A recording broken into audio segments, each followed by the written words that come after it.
Stephen, thanks for joining us on Clyde One SuperScoreboard here in Spain. Your training camp's just underway. Your thoughts, how it's going so far? Yeah, very good. Very pleased with the effort and the commitment that the lads have given so far. Very tough morning for them this morning. It was just running, there was no balls out. They applied themselves very well, and the balls will come out in the afternoon. But yeah, there's a lot of double sessions that are going to be going on here.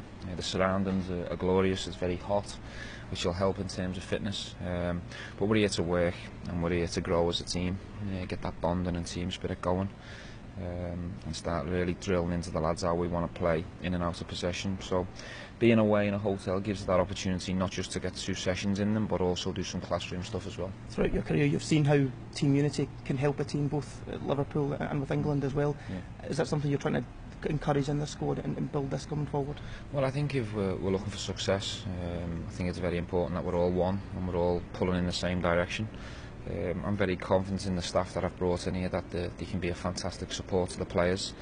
You know, and this team and squad's had a lot of criticism, especially over the last 12 months. So we're trying to move forward on a fresh piece of paper, and we need to try and achieve things together. But we need that togetherness and that unity to go and achieve that. How were you feeling in your first training day? Obviously it's been well documented this is your first senior job, but how was the nerves? Was there nerves for you when you stepped out in that training field as well? I think there was excitement and some nerves, but there's nothing wrong with nerves. I've experienced that as a player. Nerves are good. I prefer it when I'm on the edge and I'm a little bit nervous. There's no problem with that. I'm excited and I'm really happy and proud to be here in this role, and you know, I'm going to give it everything I've got. You know, I'll devote my life to try and make it work. I'll let other people be the judge and have opinions on whether they think it's going right or wrong.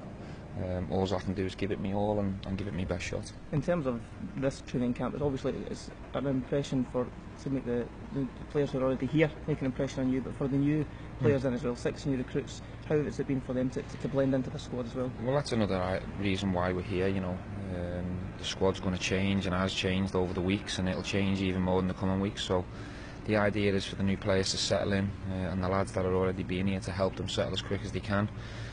Get used to each other and try and become a team and a squad, and as we say, going back to that unity and togetherness, that's key, and that's the reason why you go on pre-season camps. It doesn't matter where you are. It's a fantastic opportunity to work hard and train hard and get stuff right on the pitch, but also start bonding off the pitch as well. How important are these Europa League qualifiers for Rangers? Every game's important for Rangers. It doesn't matter what's on the label, whether it be Scottish Cup, a league game, a European game. When you put the Glasgow Rangers kit on and that badge is on your chest, every game's important.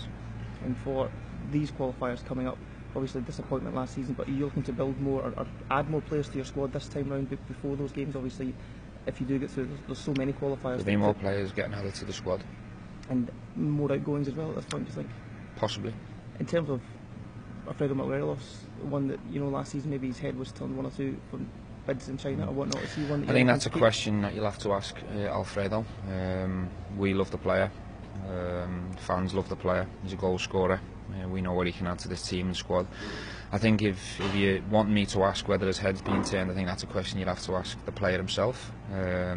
But where we stand right now, he's a Rangers player, and I'm delighted to have him. Do you see him as being a key role next season if indeed he does stay? Yes, I do. Goal scorer? Yes. With that as well, with Morelos, with Kenny Miller now left as well, could you see maybe an attacking option, 1 or 2 more coming in as well? Yes, that's an area that we are looking at. You know, when a legend goes out the door and someone as good as Kenny Miller, who's been a goal scorer throughout his career, it's a very difficult void to fill, big shoes to fill. So it's important that we try and get that one right, but it is an area that we're looking at. You know more than anyone in terms of a derby how important it is. In the city of Glasgow, you're always, if you're a Celtic manager, you're compared to Rangers, and if Rangers are compared to Celtic, how do you block that out in these early stages and get your Rangers career up and running? I don't block that out. All I do is I realise that it's another challenge that's on the horizon. Like your Aberdeens, like your Hibs, your Hearts, your Kilmarnocks, St Mirren's. Listen, every team's going to want to beat us this year because of the change and because we're one of the biggest clubs in the world. Everyone wants to beat us, and Celtic's one of them challenges that's on the horizon that we're looking forward to.